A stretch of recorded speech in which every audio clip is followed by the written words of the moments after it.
Halo Gutexer. Kali ini kita akan mengadakan giveaway.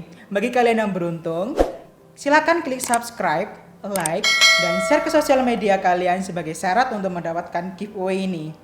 Bagi kalian yang beruntung, silakan ikuti episode-episode kita selanjutnya. Tunggu kita di konten-konten selanjutnya.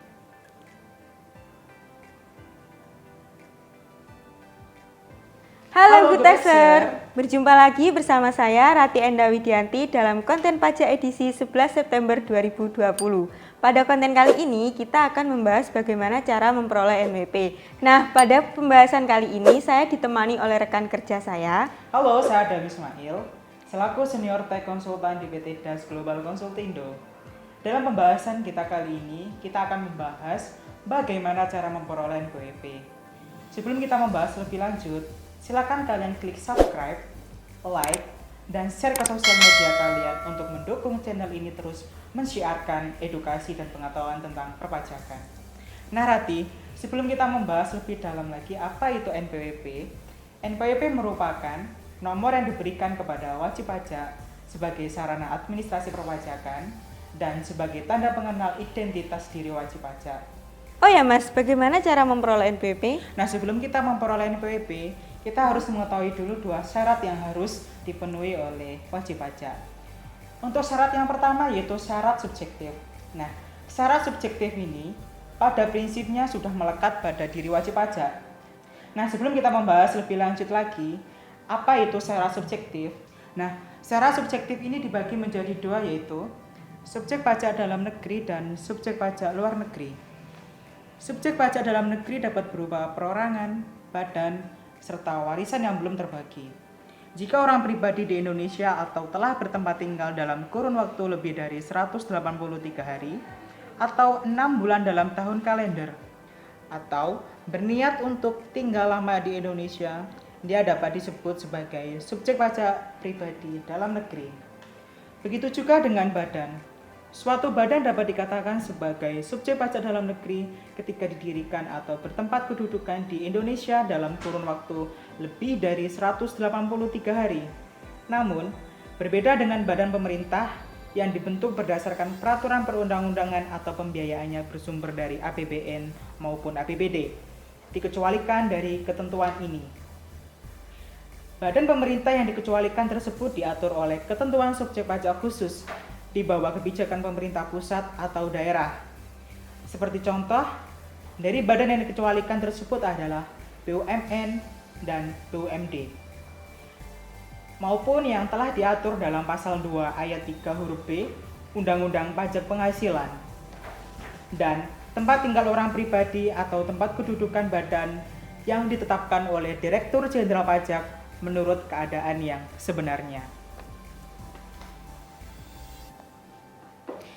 Nah, yang terakhir yakni warisan. Warisan yang belum terbagi dinyatakan sebagai subjek pajak dalam negeri oleh sebab menggantikan satu kesatuan dari pewaris. Ketentuan ini mendapat perlindungan hukum Indonesia dan melakukan aktivitas ekonomi di Indonesia. Setelah kita mengetahui subjek pajak dalam negeri, kita akan membahas subjek pajak luar negeri. Subjek pajak luar negeri ini mencakup orang pribadi yang tidak bertempat tinggal di Indonesia atau orang pribadi yang sedang berada di Indonesia akan tetapi tidak lebih dari 183 hari dalam tahun kalender, dan badan usaha tetap atau BUT yang tidak didirikan dan tidak bertempat kedudukan di Indonesia namun menjalankan usaha atau melakukan kegiatan bisnis di Indonesia.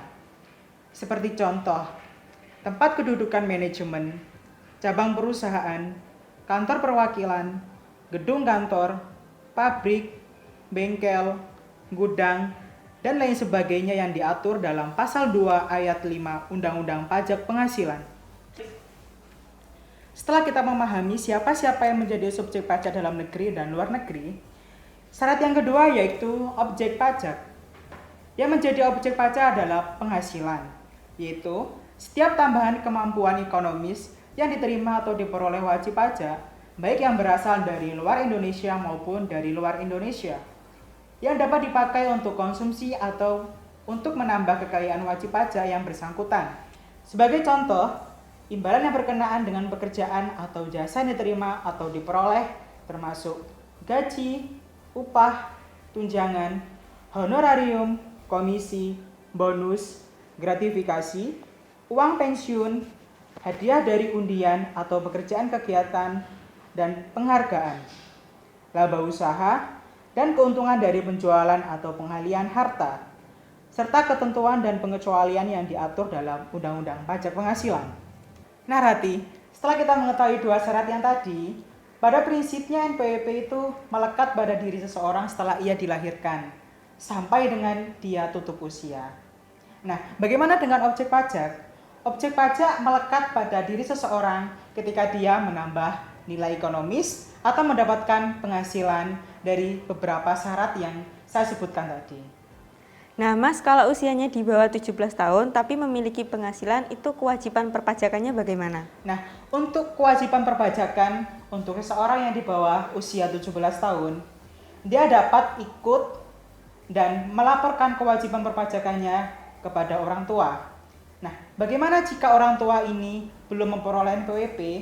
Nah, si orang tua ini wajib untuk mendaftarkan dirinya di KPP terdekat atau di kantor pelayanan penyuluhan pajak tempat ia berdomisili.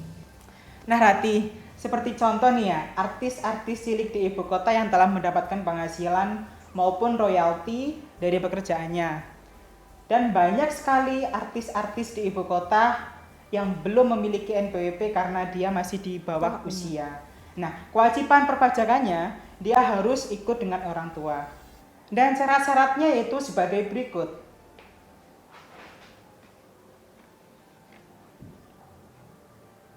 Untuk wajib pajak orang pribadi yang tidak menjalankan usaha atau pekerjaan bebas, yaitu fotokopi KTP, fotokopi paspor, kartu izin tinggal sementara, dan kartu izin tinggal tetap, dalam hal ini yang mendaftar seorang warga negara asing. Apabila penghasilan Anda berasal dari usaha dan atau pekerjaan bebas, silakan lampirkan dokumen berikut. Apabila penghasilan berasal dari usaha dan atau pekerjaan bebas dalam satu atau lebih tempat kegiatan usaha yang berbeda dengan tempat tinggal wajib pajak, silakan lampirkan dokumen sebagai berikut.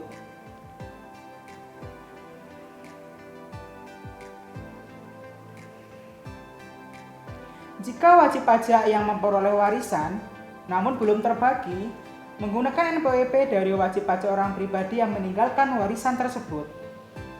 Dalam hal wajib pajak orang pribadi yang meninggalkan warisan belum memiliki NPWP dan dari warisan yang tersebut diterima atau diperoleh penghasilan, yang mendaftarkan diri adalah wakil dari wajib pajak warisan belum terbagi, yaitu dengan persyaratan sebagai berikut. Dokumen yang perlu dilampirkan adalah sebagai berikut.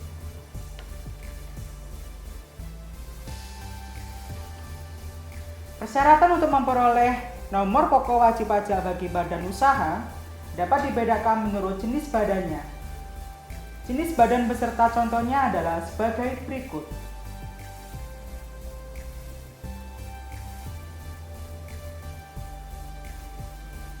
Setelah Anda menentukan jenis badan tersebut, berikut dokumen yang harus dilampirkan adalah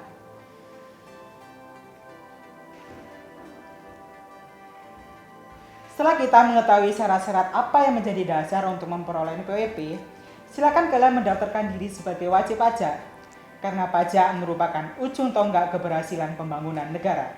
Terima kasih telah menonton video ini, semoga video ini bermanfaat untuk Anda.